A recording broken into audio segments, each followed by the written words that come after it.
Hello everybody and welcome back. I hope you enjoyed that last session from Eloise and the session before from Simon. I now have the absolute pleasure to introduce our first panel session of the day, chaired by the amazing Karen Faulkner. Karen is the director and co-founder of Positive About Inclusion in the northeast of England. She's also a board member of Tyne Housing Association, supporting vulnerable populations. And on top of this, Karen is also a qualified coach and mentor, and she's very enthusiastic about inclusivity and engaging public speaking. The panel today is covering diversity and inclusion in the workplace, and I'll pass over to Karen now to introduce the panel members. Over to you, Karen. Thank you.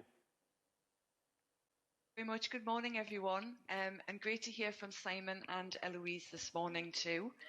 So as Ian said, my name's Karen Faulkner, and I don't need to say very much else because I think Ian's covered all of the pertinent points, but I'm absolutely delighted to join you all this morning as part of Maritime Innovation Week on this diversity and inclusion panel. And we've got, as Ian said, we've got some great panel members that have joined us this morning. And I'm going to be asking them very shortly just to introduce themselves, say who they are and what organisation they represent. So I'm going to start with Scarlett. Scarlett, would you like to introduce yourself, please? Of course. Thank you, Karen, and thank you so much to everyone for inviting me here today to speak. I'm Scarlett. I'm Head of People Programmes at Maritime UK, which means I look after the career, skills and diversity and inclusion work that we carry out. So I head up the networks that we look after with our chairs. So that's women, mental health, pride and ethnicity. And I think that's why I'm here today to talk about some of the work that we do maritime specifically in this sector. So yeah, that's a very brief introduction for me. Thank you so much. Thanks, Scarlett, and no doubt we'll be pressing you, probing you for more information on some of that as the conversation goes on. Michael, would you like to introduce yourself next, please? Yeah, thank you. Hi all. Very much like Scarlett, thank you for the kind invitation to be on the panel today. As you can see, my name's Michael, but everyone calls me Micky. Only my mum really calls me Michael. Oh. And then at that point, of course, I'm in trouble. Nothing's changed. I'm the Diversity and Inclusion Manager at Northumbrian Water. About 12 months ago, we launched our first ever D&I strategy for the business. As you know, we don't only operate in the northeast, we also operate in the south. We provide water in Essex and Suffolk as well as part of our group. So I've got plenty of work to do. Brilliant. Micky, I'll call you Micky from now on. That's great. Thank you so much. Thanks, Karen. Lucy, would you like to introduce yourself next? Yeah, hi. Hello, everybody. So my name is Lucy Malarkey, and with Karen, I'm the co-founder and director of Positive About Inclusion, and we're a social enterprise. So we deliver ED&I training, consultancy services in the public, private and third sector. With organisations across the whole country. But what we do, we reinvest the profit that we make through that work to provide services on a pro bono basis for organisations to actually be able to access the sort of services that we provide. And we're very proud of that, living our values, I suppose. Lovely, Lucy. Thank you so much. And Keir, we'll come to you next, please. Hello, I'm Keir-Gravil. I'm the Commercial Marine Business Manager at Frazer-Nash Consultancy. My background is I'm a former seafarer. I did an engineering cadetship with Maersk many years ago, and I'm also a naval architect by trade as well, having graduated from Newcastle University. And now I manage the commercial marine part of Frazer-Nash's business. Also to that, I'm also the trustee of a charity called I Exist Too, which aims to advocate for LGBT plus seafarers in the UK and around the world. Brilliant, Keir. Thank you so much. So, following on from, let's start the discussion off by following on a little bit from what Simon was talking about in terms of diversity data and how important it is to understand what the deficit is. And by identifying that deficit, you can understand the dividend that you can achieve. So, Scarlett, I'm going to come to you first, please, if that's okay. In terms of diversity data for the maritime industry, where do you think we stand? What does the data landscape look like? Yeah, so I think there's a great deal of data out there, but I think where it perhaps lacks, so we have data from ports specifically or from shipping specifically, there's very little or less work done on combining that together, because obviously the maritime sector as a whole is huge, and you have to look at the work roles and how diverse that is. So you might have a very different diversity data case for, say, on a cruise ship versus on a port, working in a port. So I think that there's definitely data out there, and a lot of my role is looking at different parts from across the sector and sort of bringing it together. But I think there's definitely a lot more work that could be done to make the data, one, accessible to everyone so everyone knows where it is, but also getting industry involved, because the data is only as good as the amount of people that feed into it. So if we're getting 20-30% survey returns back, that's still not giving a whole clear picture about the sector as a whole. Okay, brilliant, Scarlett. Thank you. So that level of engagement, getting people to share and engage and take part in whatever type of data collection activity is going on, that sounds like that's quite a challenge for the industry at the minute. Would that be fair to say? Yeah, I think so. And I think it's that understanding that everyone's incredibly busy, but if they want to see progress, we need to have the information before we can make the next steps and find out what the solutions are. Because I think maritime, although very different in different industries, so professional services is very different to, say, engineering, I think they probably have similar areas where they can improve upon within the diversity space, is what I'd say. Yeah, so even though those segments might be really different, there's probably some shared objectives that the data would identify. So Micky, let me turn to you next then, in terms of those data collection activities and getting people to engage. From your experience, what's worked well? Do you think that you've come across in the past to really get people involved? From my experience, the most important thing that you do is to have that communication long before you start collecting the data or want the data.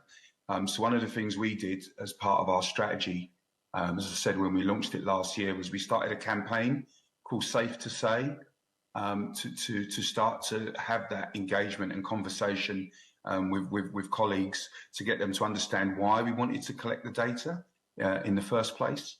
A lot of research and studies tell us that the hardest cohort, if you like, in terms of the working population to get that kind of data from are men, especially middle-aged men who this is all a brand new toy to them, and something for a myriad of reasons they're very sceptical about. And of course, the vast majority of our business, or certainly a sizable majority of our business, are middle-aged men, predominantly white working class men. So we started a campaign at the beginning of this year, as I say, to start to have that engagement with all our colleagues in their teams, with our senior leadership, about why we wanted to collect the data in the first place.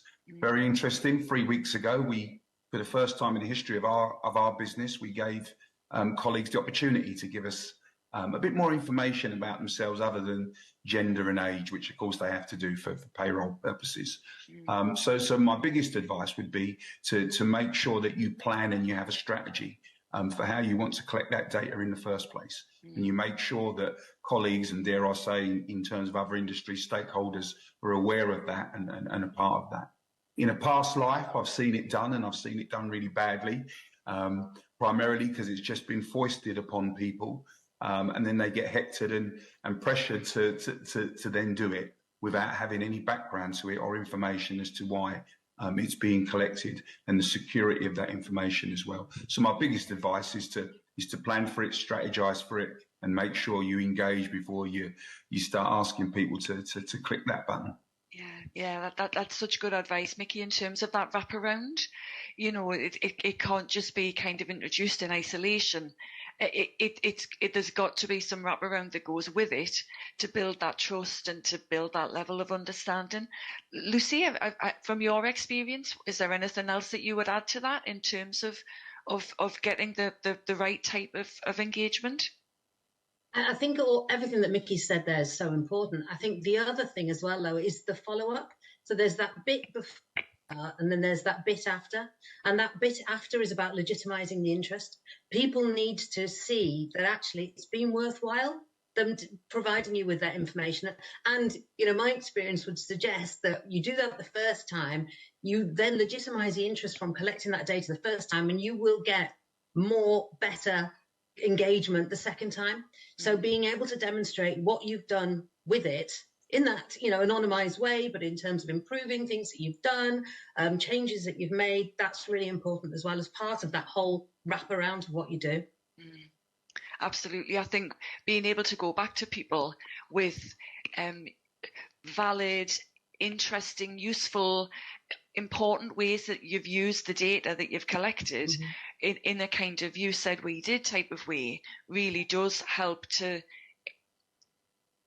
enhance that understanding. And you know, sometimes people get why you might be asking about disability, for example. You know, they think, right, okay, the organisation needs to know about disability so that they can make a reasonable adjustment, that type of thing.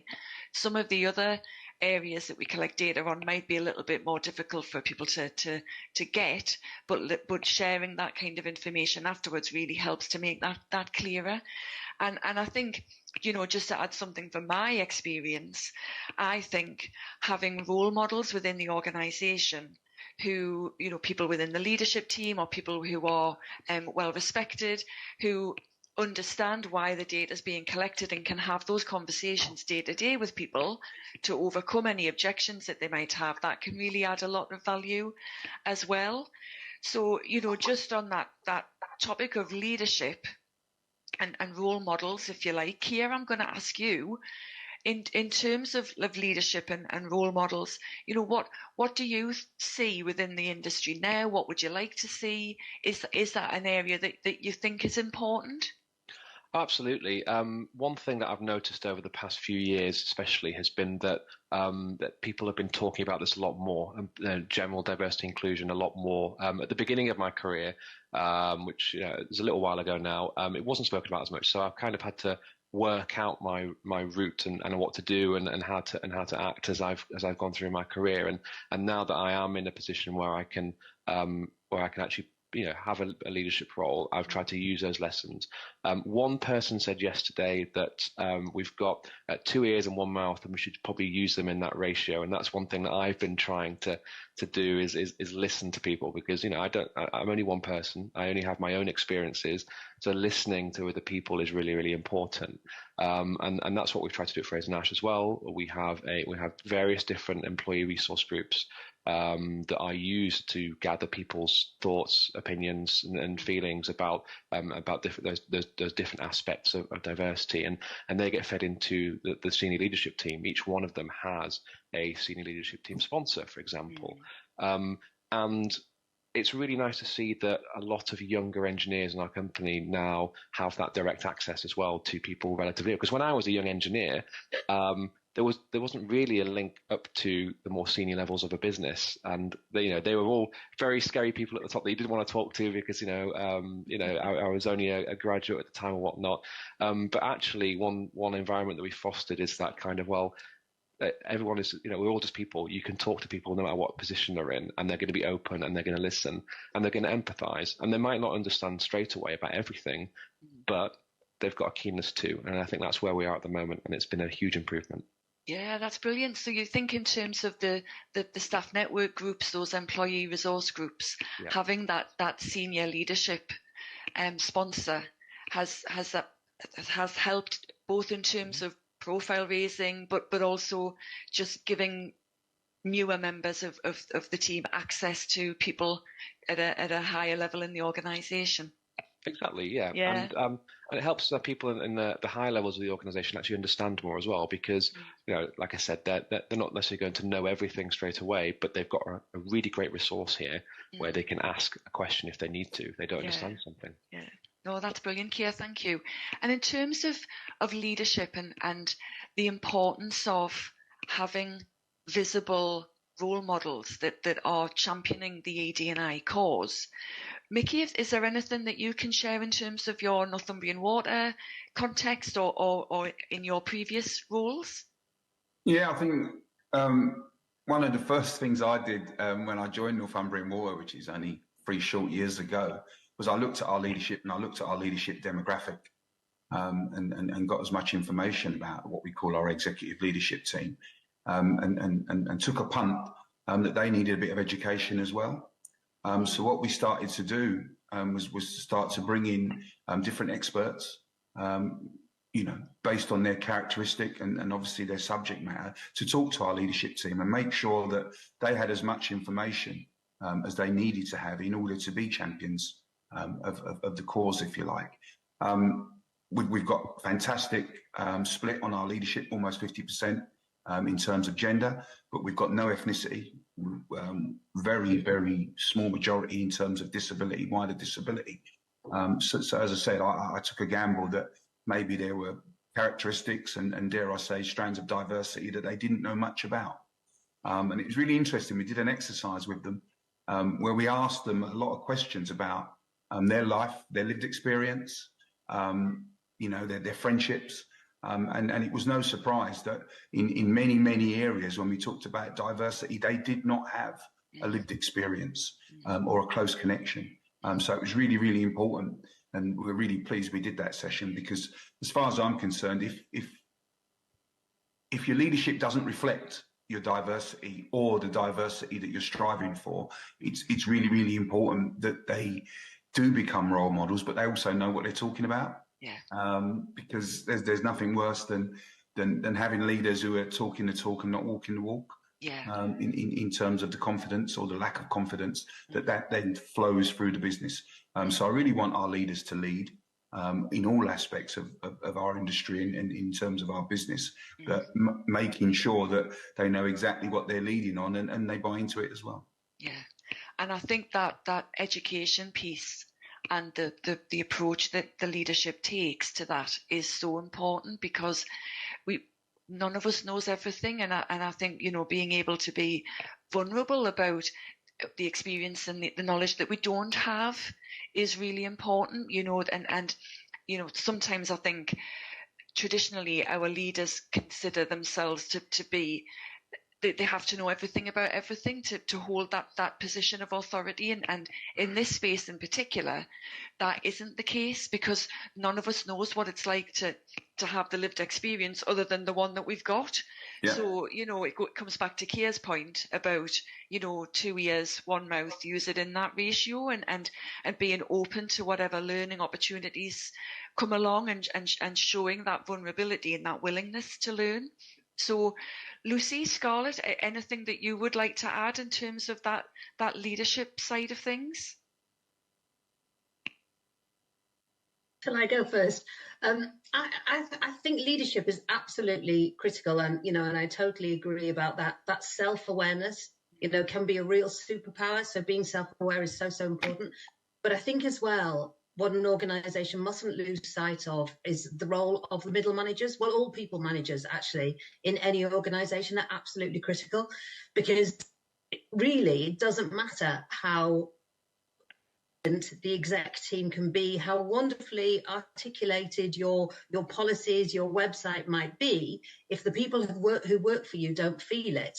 But by feeling it, that's how they behave, what they see, what they feel, they experience from the people who are their line managers. Then there's a huge disconnect, isn't there? And that's so important. So leadership is important, but right the way through the organisation is really critical as well with all the people managers. Absolutely. That squeeze middle, that it succeeds or fails, doesn't it? By what that middle layer is able to articulate and deliver. Scarlett, anything else that you'd like to add there in terms of the leadership side of things? I think just to add on what Lucy said, we found it's really important that when we speak to people, and that's why our networks are open to everyone. So we have very senior chief execs who sit on our networks, but we also have middle managers and everyone right up the way through, because I think it really, really does help that they can then share their lived experience. And that's the amazing thing, because when you have those people in the room and they're sharing those experience, everyone's learning. So it is that listening piece and the learning piece. So really just to add on what everyone else on the panel has said. And creating that right environment, isn't it? So important. You know, as Simon was saying, it's that safe space where you can have that productive discussion and no topic is off limits, because we all got that respect for each other, that we can have those conversations in a respectful way and agree to disagree sometimes. And the other thing that we did, Karen, because I call them the gatekeepers, the middle managers, because they are the day-to-day people, like Lucy said and Scarlett said. You know, they're the cog from a management perspective in any organisation. So we absolutely scrapped and revamped our whole management development training programme to make sure that everything around D&I was included in that, including things like inclusive behaviour. We don't talk about, certainly as a development module, we don't talk about things like unconscious bias, but we include it in everything we do around behaviours and the expectation of the organisations, not only on managers, but all our colleagues around in behaviour. So we completely scrapped whatever we were doing before and revamped that, because we understood the importance of those middle managers and junior managers in terms of a business and its day-to-day operation.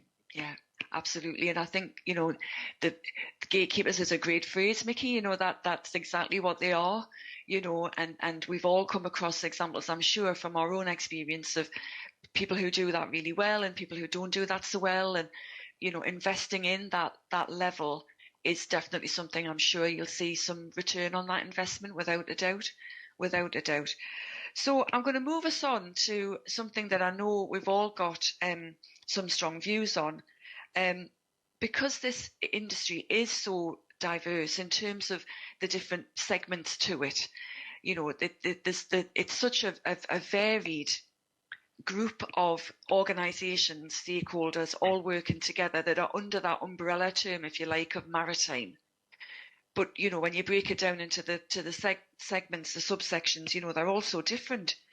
What I'm really interested to hear your views on, and for you to share your views on, is around collaboration, because it sounds as if there are some great opportunities for learning to be shared or new initiatives to be shared. So Scarlett, I'm going to turn to you first, please. What's your views on what's happening really well, or what the future looks like in terms of collaboration for maritime? Yeah, so obviously as Maritime UK, collaboration is incredibly important to us because we represent maritime sector as a whole. We're a trade body that represents everyone. So everything we do is collaboration, because we don't represent just one segment of the sector. So I think it's vitally important. Like I said previously, I think just because there's an issue affecting one part of the sector does not mean, and we often find it's also affecting the other parts. And if you can share those best practices and things that have worked well, it's going to stop people falling down the same holes that people have previously fallen down. So I think that's why we're open to everyone. We have speakers from right across the board, and it's whether it's anyone from a ship owner to someone working on a dock. You really start to see that just because their jobs are vastly different, that doesn't mean that they aren't living similar experiences, and that the sector as a whole doesn't have similarities. So I think collaboration is vital to that, and it's about sharing best practices, but also things that didn't work so well. And I think it's being okay to say, well, we tried this and it didn't work so well, so maybe it won't work for you either. I think it's not just saying we're great at this as every company, it's the bringing it all together and actually having a frank and honest conversation about it.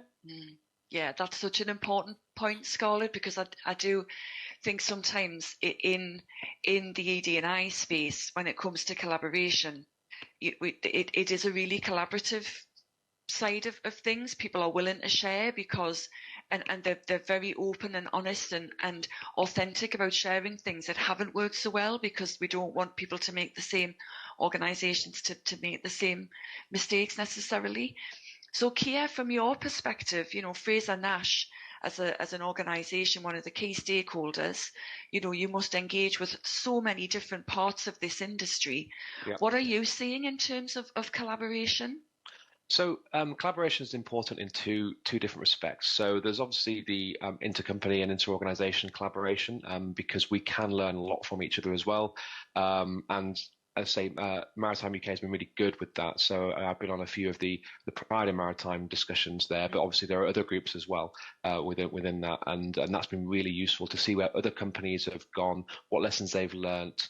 And what we can learn from each other as well, because actually there are a lot of organisations that are further down the journey than we are in Frazer-Nash, and there's no point making some of the same mistakes. We can ask questions and learn from each other. The other part of collaboration is to do with the fact that actually there are many different groups within a company. So we've got a Pride and Frazer-Nash group, we've got a neurodiversity group, veterans group as well, and various other groups as well within the company. And there's this kind of topic of intersectionality. Very rarely does one person fit into just one group. So learning from other areas and other sort of areas of the company from that perspective has also been really important as well, to see how they interact with each other and how they affect each other, and where there's common cause for sort of aligning certain areas of how the company operates as well. So they're the two areas where collaboration is important, I would say. Intergroup collaboration in terms of looking at sort of working with external organisations, but also the intersectional part of it as well. Yes, that's that internally facing, learning from each other, and that externally facing, learning from what other organisations are doing, what lessons they're on, regardless of what stage in the journey they're at. Exactly. Yeah. No, brilliant. Thank you, Keir. I'm going to turn to Lucy or Michael now in terms of that collaboration question. And again, from your perspective, from looking into the maritime sector from outside of the industry, what are you seeing in that space in terms of collaboration that is working really well or is giving you optimism for the future? Michael or Lucy, happy for either. Go on, Lucy. Go on, Lucy. Well, I mean, this is, quite a new sector for me. And I think probably the best example I'm seeing is what's happening over these 3 days, isn't it? Example of collaborative working, everybody coming together, sharing ideas, not reinventing the wheel, all of those things that can only be really, really positive. And yeah, knowing next to nothing about the maritime industry, but certainly looking at my industry where the prevalence of diversity is really low. As I said earlier, the main cohort of colleagues right across the water industry is white, middle-aged working class males. So without collaboration and without partnerships, you're on a road to hell, really. The most important thing that you can do is, and Keir said it earlier about listening and learning, is to not reinvent the wheel, and to really do some what I call proper research and due diligence in terms of the organisations out there that are actually sometimes almost free of charge, willing to help. Willing to help organisations on the D&I road and to be more representative of not only our country, but certainly their customers. And one of the big things for my organisation was that reflection of their customer base, not only in the North East, but also down south as well. And with no footprint for D&I, we couldn't have started our journey without those collaborations, because ultimately, as a monopoly, as well, the incentive for us to be better and to do better is, from a competitive perspective, is non-existent. It's because we live it and we feel it and we want to see a change that makes us more reflective. So without collaboration and partnerships, as I say, it can be a very, very difficult road. Yeah, it's an unnecessary uphill struggle, really, to try and change everything kind of, in isolation. Why not take the advantage, as you say, Micky, of some of the great organisations that do share their resources for free and are really willing to have conversations with people and to share their insight and their experience. It's a bit of a no-brainer, really. So I'm mindful of the time, but there's a couple of questions that I would like to ask the panel. And and I've got a question that's come in that I think has probably got Keir's name written all over it, which is about AI and EDI data. You know, is there a place where those two intersect, Keir? Can you see some positive applications? Yeah. So I'm actually, reading the question. I'm probably going to flip that question on its head a bit and actually say, how can D&I, or diversity inclusion, help with AI? Because one of the big risks with AI and other and similar technologies is that our biases as a society get built into these models, and that these models do not reflect the society in which we live. And that people who are in minority groups are then put at a huge disadvantage because of the fact that our unconscious and conscious biases are put into these models. So having a team that represents as many different people from the society that you're in as possible, working on these large language models and AI tools is incredibly important to make sure that they work for us all, and then they work correctly for us all. A lot of people's exposure to AI are things such as ChatGPT or Midjourney, which is fairly harmless. But when you're talking about things such as work within governments and things like that, where people are looking at sort of health or crime or whatever, if those biases are then put into those kind of systems, you're going to have some huge problems. It's going to cause a lot of tension, and this needs to be sorted before we start implementing those systems. It's a fascinating area, isn't it? It's just something that I don't claim to fully understand. I'm sure a lot of people will feel the same way. So I'm looking forward to your session. Little plug for your session this afternoon, Keir. That it's going to bring the day to a close in a really fascinating, interesting way, I'm sure. So looking forward to that very much. And then another question we've got is, I'm sure, one that will resonate with some of our attendees today, which is about, a lot of organisations, I'm sure, would probably consider themselves within maritime to be that traditionally male environment, exactly as Micky described, the main cohort within the water sector. They're keen to work on their diversity strategy. Where do they start to gain traction? And a lot of people are at different stages in their journey. So I'm going to chuck that question over to Lucy, I think. Lucy, if somebody's at the beginning of their journey and there is a commitment there to introduce their strategy, what's the top tip would you give them in terms of something to gain traction?